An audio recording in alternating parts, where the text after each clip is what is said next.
ओम ब्रह्म सत्यम सर्वाधार। ग्रंथ श्री समता विलास के आधार पर जिज्ञासा समाधान। विषय जीव को कौन सा रोग लगा हुआ है। श्री सतगुरुदेव जी इस विषय को विभिन्न वचनों में समझाते हुए फरमाते हैं, तृष्णा रूपी रोग जीव को लगा हुआ है। किसी हालत में भी शांति को नहीं पाता, यानी बड़े से बड़े ऐश्वर्य को प्राप्त होकर भी तृष्णायुक्त रहता है।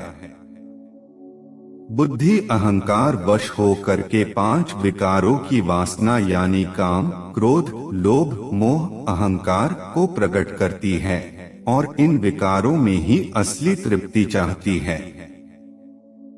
जिस बदपरहेजी यानी असंयमता से रोग बढ़ता है, उस बदपरहेजी से ही रोग की शांति को जीव चाहता है। मगर ऐसी मूढ़ता में कहाँ रोग से निवृत्ति हो सकती है। अच्छी तरह से इस आंतरिक रोग को समझना चाहिए, जिससे रोग निवृत्ति का सत यत्न प्राप्त हो सके। जितने भी 5 तात्विक आकारमयी जीव हैं, वे इन विकारों की कोशिश में ही नित नई तब्दीली को धारण कर रहे हैं और सत शांति की प्राप्ति के बजाय काल कर्म के खेद में विचर रहे हैं।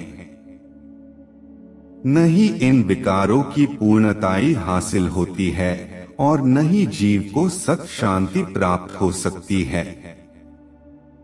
यह ही मृग तृष्णा रूपी संसार है, यानी इन विकारों का कारण तृष्णा है और तृष्णा का कारण अहम भाव है।